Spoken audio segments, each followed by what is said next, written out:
Hello everyone, this is Upasana Raghav. Welcome back you all. कैसे हैं आप सब? आई होप सब अच्छे से प्रिपेयर कर रहे होंगे अपने एग्जाम्स के लिए। 10th के बोर्ड आ गए हैं, बहुत ही ज़्यादा नज़दीक हैं। तो बच्चा आपकी तैयारी तो हो गई है, मोस्ट ऑफ द स्टूडेंट्स की तैयारी अच्छे से हो गई है। बट द प्रॉब्लम इज़ कि अभी तक जो भी आपके एग्जाम्स हुए हैं वो सब आपने किस मोड में देखे हैं। मतलब जो भी आप अपने प्रीवियस ईयर के पेपर्स देख रहे होंगे, सीनियर्स से बात करोगे तो उनके एग्जाम्स कैसे हुए हैं, सब्जेक्टिव मोड में, ठीक है। बट आपके साथ क्या हुआ है, अब सीबीएसई ने जो आपके एग्जाम्स कराने हैं टर्म 1 के, वो आपके होंगे ऑब्जेक्टिव यानी कि एमसीक्यू में। और एमसीक्यू के लिए सीबीएसई ने प्रोवाइड कराई है एक ओएमआर शीट। तो बहुत से बच्चे इस बात से कंफ्यूज हैं कि हम ओएमआर शीट को कैसे फिल करेंगे, क्योंकि पहली बार है तो उनको थोड़ा सा ठीक है, होना लाजमी है कि हाँ आप कंफ्यूज होंगे। तो आज हम वही डिस्कस करने वाले हैं कि कैसे आप अपनी ओएमआर शीट को फिल करेंगे। बच्चे ये वीडियो ज़रूर देख लीजिए आप एग्जाम में जाने से पहले, ताकि वहाँ पर कोई मिस्टेक के चांस ना रहे। क्योंकि अगर आपकी ओएमआर शीट में एक बार मिस्टेक हो गई तो वो आपको वापस चेंज करने का मौका नहीं मिलेगा, क्योंकि एक बार एक स्टूडेंट के लिए एक ही शीट आएगी और अगर उसमें मिस्टेक हो गई तो वो चेंज भी नहीं होगी, ठीक है। तो ध्यान से देखिएगा, हम स्टेप बाय स्टेप आपको एक्सप्लेन करेंगे कि किस तरह से आपको शीट को फिल करना है, जिससे कि आपकी जो बोर्ड होंगे वहाँ पे आपकी कोई गलती होने का चांस ना रहे। So here is a sample sheet जो सीबीएसई ने अपलोड की है अपनी वेबसाइट पे, ठीक है। इस तरह की शीट आपको वहाँ पे मिलने वाली है, ठीक है। ध्यान से देख लीजिए। चलिए रीड करते हैं इसको किस तरह से फिल करना है। सबसे पहले लिखा है यूज़ ओनली ब्लू या ब्लैक बॉल पॉइंट पेन, ठीक है। इट मीन्स कि या देखिए आपको ब्लू और ब्लैक इन दोनों में से आपके पास चॉइस है कि आप ब्लू भी यूज़ कर सकते हैं, ब्लैक भी यूज़ कर सकते हैं। बट कंडीशन इज़ कि पॉइंट मतलब बॉल पॉइंट पेन होना चाहिए आपके पास। आप जेल पेन यूज़ नहीं करेंगे, ना ही आप पेंसिल यूज़ कर सकते हैं, ओके। उसके बाद है आपका ये रोल नंबर है डिजिट्स में, और day and date, centre name, subject code, candidate's name, father's name, school code. भूल जाइए इसको कैसे फिल करना है, क्यों फिल करना है, कैपिटल में फिल करना है, स्मॉल में फिल करना है। आपको हेडेक लेने की नीड नहीं है। वाई? बिकॉज ये सीबीएसई आपको प्री फिल्ड देने वाली है।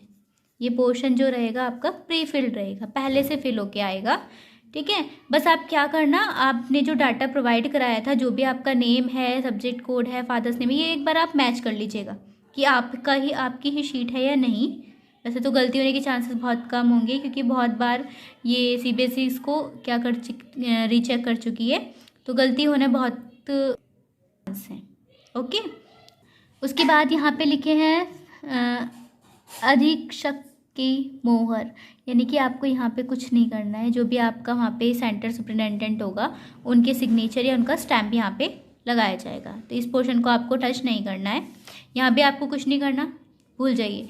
अब इस पूरे अपर पोर्शन में सिर्फ आपको एक जगह पे अपना पेन यूज़ करना है। वो कहाँ? ये लिखा है आपका क्वेश्चन पेपर कोड। बस ये क्वेश्चन पेपर कोड आपको प्रोवाइड कराया जाएगा क्वेश्चन पेपर के ऊपर। जो आपको क्वेश्चन पेपर मिलेगा उसके साइड में लिखा होगा क्वेश्चन पेपर कोड। तो किसी भी तरह का हो सकता है, जैसे आपका A4B, यहाँ पे 4D, मतलब कुछ भी हो सकता है। वो आपको यहाँ पे इस तरह से फिल करना है, ठीक है। हो गया, इस पोर्शन को देख लिया हमने। अपर पोर्शन हमारा क्लियर हो गया कि यहाँ पे आपको कुछ नहीं करना, सिर्फ डिटेल्स को चेक करना है एक बार कि ये आपकी ही डिटेल्स हैं या नहीं। अपना नाम चेक कर लीजिएगा, सब्जेक्ट कोड ज़रूर चेक कर लीजिएगा कि आपने स्टैंडर्ड मैथमेटिक्स लिया है या बेसिक मैथमेटिक्स। यहीं पे कन्फ्यूजन है, बाकी सब तो सब्जेक्ट सेम ही रहेंगे आपके, ठीक है। ये रहेगा। अभी इस पोर्शन को हम थोड़ी देर में डिस्कस करते हैं, पहले ये देख लीजिए। I confirm that. अब देखिए कन्फर्म क्या कर रहे हैं आप, जो डिटेल्स यहाँ पर आपने पढ़ी हैं यहाँ पे, ठीक है, ये जो प्री फिल्ड होके आई हैं, जब आप इसे चेक कर लेंगे और आप ये कंफर्म कर लेंगे कि हाँ ये डिटेल्स आपकी हैं, तो आप यहाँ पे इसको यहाँ आपको लिखना है इन रनिंग हैंड राइटिंग। ये जो स्टेटमेंट यहाँ पे प्रोवाइड कराया गया है ना आपको, तो आपको ये इन रनिंग हैंड राइटिंग में लिखना है। I confirm that all particulars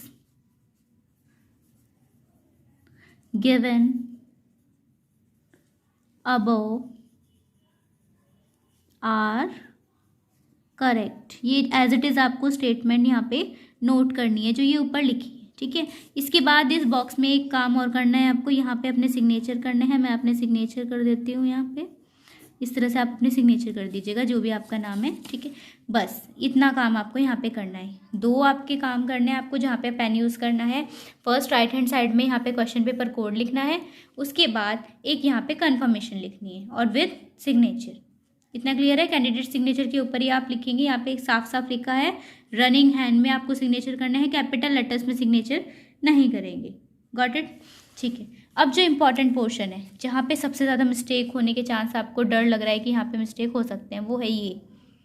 ठीक है, अब देख लेते हैं कि किस तरह से फिल करना है, क्योंकि यहाँ पे अब वैसे तो आपने हमारे शीट पे पहले भी एग्जाम दिया होगा, क्योंकि ज़्यादातर स्कूल्स में क्या होता है, हमारे संस्कृत ज्ञान परीक्षा होती ही है, शांति कुंज वाले कराते हैं, तो इतना तो सबको पता ही कि हाँ हमारा आंसर अगर ए आया है तो उस ए बबल को हम क्या करेंगे, कम्प्लीटली फिल कर देंगे। ठीक है, बस ये होता है। बट यहाँ पे थोड़ा सा ट्विस्ट दिया है सीबीएसई वालों ने, एक ये स्टार और एक ये हैश, स्टार और हैश दे दिए हैं यहाँ पे। अब देखिए इन दोनों में ना बहुत लड़ाई है, स्टार और हैश में। कैसी लड़ाई है कि या तो स्टार रहेगा या हैश रहेगा। ठीक है, क्यों रहेगा? बिकॉज जो स्टार है इसका मतलब है अटेम्प्टेड क्वेश्चंस, ये हमारे अटेम्प्ट हैं। ठीक है, और जो हैश रहेगा ये हमारे नॉन अटेम्प्ट हैं। ओके, एक ही क्वेश्चन है तो आप या तो उसे अटैम्प्ट करेंगे या अटैम्प्ट नहीं करेंगे, एक ही कंडीशन होगी। तो अगर आपने अटैम्प्ट किया है तो स्टार वाला खुश, इसमें आप अपना नंबर लिख दीजिए जो भी आपका आंसर आया है, और अटैम्प्ट नहीं किया है तो हैश में आप फिल कर देंगे। अब कैसे फिल करेंगे देखिए, मान लीजिए आपको क्वेश्चन नंबर 1 करना है, क्वेश्चन नंबर 1 में हमारा आंसर आया है ए, तो हम क्या करेंगे, ए वाले पोर्शन को फिल कर देते हैं। यही आप अब तक करते आए हैं हमारे शीट में, ऐसे ही करते हैं हम। ठीक है, बट इस बार आपको क्या करना है कि जो आपका आंसर आया आपने यहाँ फिल किया ना, सेम आंसर आपको इस स्टार के नीचे भी मेंशन करना है। अगर मेरा ए आया है तो यहाँ पे मुझे ए मेंशन करना है। क्लियर है? ओके, यहाँ पे साफ साफ लिखा हुआ है, आप पढ़ सकते हैं। Darken only 1 circle for each question and right the answer in the box. एक क्वेश्चन के लिए एक ही सर्कल क्या होगा, डार्क होगा। तो हमने ये सर्कल डार्क कर दिया। ठीक है, इसका आंसर आ गया स्टार। अब मुझे सेकंड क्वेश्चन नहीं आ रहा है, तो हमने अभी क्या यहाँ पे देखा था कि नॉन अटैम्प्ट के लिए तो हमें हैश में फिल करना है, बट मैं अभी हैश में फिल नहीं करूँगी, मैंने इसे ऐसे ही लीव कर दिया। बिकॉज अगर आपने अभी हमें कहा गया कि इन 10 क्वेश्चन है, जस्ट फॉर एग्जाम्पल अगर हमसे कहा जा रहा है कि ये 10 क्वेश्चन में से आपको 8 अटैम्प्ट करने हैं, तो हम क्या करेंगे, अगर हम पहले ही सेकेंड वाला हमें नहीं आता और हमने हैश में फिल कर दिया, अब क्या होगा कि मान लो अगर आगे के क्वेश्चन में से भी मुझे 3-4 क्वेश्चन नहीं आए, फिर मैं यहाँ पे गैस तो कर सकती थी कम से कम। ठीक है, तो ये आप काम नहीं करेंगे, हैश वाले में पहले फिल नहीं करेंगे आप। ठीक है, जब तक आप कंप्लीट आपके नंबर ऑफ क्वेश्चंस ना हो जाए। जैसे मुझे आउट ऑफ 10 कितने करने हैं, 8, जब तक मैं अपने 8 क्वेश्चंस कंप्लीट नहीं कर लूँगी तब तक मैं हैश में टच, किसी भी बॉक्स को टच नहीं करूँगी। जब हमारे 8 हो गए तो हम 8 क्वेश्चन कर लिया हमने, थर्ड में किया, फोर्थ भी कर लिया है, ये कंप्लीट फिल करेंगे। बेटा मैं पेंसिल से एग्जांपल के लिए तो कर रही हूँ, बस आपको पेन से करने हैं। ठीक है, ब्लू या ब्लैक पेन से करना है आपको। तो ये हमने 8 क्वेश्चंस कर दिए हैं। ठीक है, 8 क्वेश्चंस हो गए, इनके आंसर हमें यहाँ पे बॉक्स में, जैसे हमने इसका आंसर लगाया ए, तो मुझे यहाँ ए लिखना है, यहाँ पे बी लिखना है। ये सी है मेरा तो मैं सी मेंशन करूँगी, ये बी तो बी, यहाँ पे हमारा सी, और ये बी हो गया, और ये हो गया ए। 1 2 3 4 5 6 7 8, अब मेरे 8 क्वेश्चन हो गए। अब हमें क्या करना है कि जो क्वेश्चन हमने अटैम्प्ट नहीं किए, ठीक है, क्योंकि स्टार और हैश में लड़ाई है, या तो ये रहेगा ये रहेगा। अब हमारे जो स्टार में है उसमें अगर आप हैश वाला भी फिल कर दोगे तो वो गलत हो जाएगा। अब देखिए स्टार में हमारा ये वाला पोर्शन नहीं है, तो हम क्या करेंगे, नॉन अटैम्प्ट में हमने ये फिल कर दिया, मतलब मुझे 7 क्वेश्चन अटैम्प्ट नहीं करना है। इसका मतलब है कि मुझे क्वेश्चन नंबर 2 और क्वेश्चन नंबर 7 ये मैंने अटैम्प्ट नहीं किए। इसका ये मतलब है जब आपकी शीट को देखा जाएगा ना, मार्क्स दिए जाएंगे, तो इन दोनों पोर्शन को देखा जाएगा कि अगर आपने मान लो ऐसा कर दिया कि ए यहाँ पे फिल कर दिया और यहाँ भी फिल कर दिया, तो बेटा ये क्वेश्चन नॉन अटैम्प्ट में आ जाएगा आपका, इसके कोई मार्क्स नहीं मिलेंगे आपको। ठीक है, तो डबल सर्कल नहीं होने चाहिए, दोनों की लड़ाई है, एक ही रहेगा, या तो स्टार या हैश, ध्यान रखिएगा इस बात को। ओके, इतना हो गया आपका, यहाँ तक समझ आ गया कि किस तरह फिल करना है। उसके बाद ये थोड़ी सी मिस्टेक है जो यहाँ पे आपको जनरली बच्चे करते हैं कि मान लीजिए आपने एक आंसर लगाया पहले बी, ठीक है, ये बी आंसर आपने लगा दिया और फिर बाद में आपको पता चला अरे ये तो मेरा गलत था, आंसर तो ये था, तो हम क्या करते, बच्चे क्या करेंगे, उस पर क्रॉस बना देंगे और फिर ए में फिल कर देंगे। बेटा ये भी आपको मार्क्स नहीं मिलेंगे। ठीक है, OMR शीट है, फिर से बता रही हूँ, ये डिटेल्स प्री फिल्ड आएंगी, हर एक बच्चे के लिए सिर्फ एक ही शीट आएगी, तो आप सोचिएगा, गलती से भी मत सोचिएगा कि आपकी शीट चेंज हो जाएगी।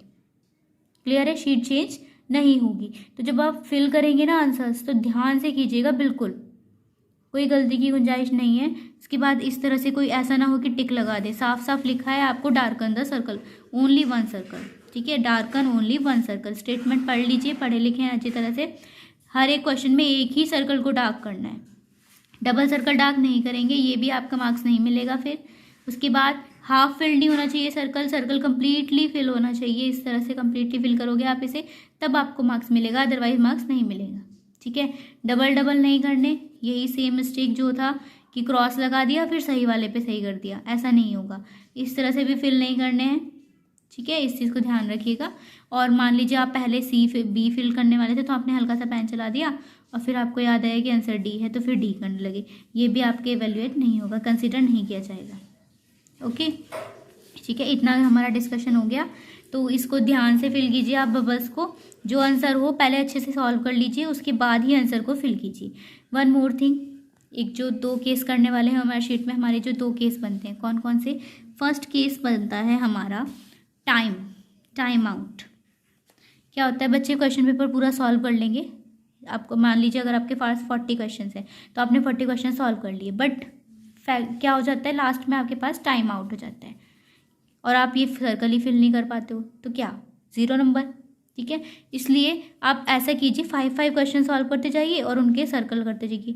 या मैं तो एडवाइस करूँगी कि आपने एक क्वेश्चन सॉल्व किया उसको हैंड टू हैंड फिल कीजिए, बिकॉज होता क्या है कि कभी कभी आप सारे क्वेश्चन सॉल्व कर लेंगे, चलिए टाइम भी है आपके पास, ठीक है, बट क्या होगा कि अगर एक भी क्वेश्चन में ऊपर नीचे मिस्टेक हो गई, मान लीजिए यहाँ पे 6 का आंसर बी था और आप भूल गए कि हम आपने 7 तो किया ही नहीं था, 8 का आंसर आपने यहाँ लगा दिया, तो सारे आंसर गलत हो जाएंगे, सब आंसर यहाँ पहुँच जाएंगे, इसका सी हो जाएगा, फिर इसका बी, मतलब आगे के सभी क्वेश्चंस आपके क्या हो जाएंगे, गलत हो जाएंगे। तो हैंड टू हैंड आप अपने क्वेश्चन को फिल कर दीजिए, आंसर्स फिल करते जाइए, हैश वाला लास्ट में कीजिए, हैश सबसे बाद में कीजिएगा। जब आप कंप्लीट कर लेंगे ना और काउंट कर लेंगे कि आपके नंबर ऑफ क्वेश्चंस अटैम्प्ट जो करने थे आपको कंप्लीट हो गए, है ना, ठीक है, तब आप हैश वाले फिल कीजिएगा। बट जो ये आपके ये हैं बबल्स आंसरिंग वाले, अटैम्प्ट वाले, ये हैंड टू हैंड फिल कीजिए। उसके बाद जो मेजर मिस्टेक हो रही है आजकल प्री बोर्ड्स में जो बच्चों की देखी जा रही है, वो क्या देखी जा रही है कि यहाँ पर लिखे हैं ना 1 2 3 4, इसी तरह यहाँ पे लिखे हैं 1 2 3 4, ठीक है। बच्चे कंफ्यूज हो रहे हैं कि क्वेश्चन नंबर कौन सा है, बट कंफ्यूज होने की नीड क्या है, साफ साफ लिखा है यहाँ पे क्वेश्चन नंबर, यहाँ पे लिखा है हैश, तो आप कंफ्यूज क्यों हो रहे हैं। क्वेश्चन नंबर से रीड कीजिए ना, यहाँ पे ये क्वेश्चन नंबर लिखा है, इसके नीचे वाली जो ये लाइन है ये आपके क्वेश्चन नंबर्स हैं, ये तो हैश है कि आपको ये वाला क्वेश्चन अटैम्प्ट किया है या नहीं किया है, ये रहे आपके क्वेश्चन, ठीक है। ध्यान से आप शीट को हर एक क्वेश्चन को रीड कीजिए, सब कुछ यहाँ पे लिखा है, कुछ नया नहीं है, कुछ ऐसा नहीं है, आप 10th में है, पढ़े लिखे हैं अच्छी तरह से, इतना तो रीड कर सकते हैं कि ये क्वेश्चन नंबर है। ओके, ये इतना क्लियर हो गया, आई होप अच्छे से ये चीज़ समझ में आ गई होगी। तो एक बार हम इसे समराइज़ कर लेते हैं कि क्या क्या हमने पढ़ा है। तो उससे पहले एक बार ये देख लीजिए आप, जैसे आप यहाँ पे कोड देखेंगे ना, कोड चेक करेंगे, वैसे तो आपके यहाँ पे कोड सही फिल होके आएगा, बट फिर भी आप एक बार मैच करने के लिए लिस्ट रख लीजिएगा अपने पास, इस तरह से है आपके सब्जेक्ट कोड, ठीक है। ये आप चाहें तो आप नोट कर सकते हैं अपने पास, थोड़ा सा यहाँ पे ध्यान रखिएगा, इस बार मैथमेटिक्स स्टैंडर्ड और मैथमेटिक्स बेसिक के अलग अलग कोड हैं, ठीक है, ये ज़रूर मैच कर लीजिएगा आपके, आप चाहें तो इसे नोट कर सकते हैं। देखिए मैंने सारे यहाँ 10th के भी और 12th के भी कोड लिखे हुए हैं, हर एक सब्जेक्ट का कोड अलग है, तो ध्यान से लिख लीजिएगा।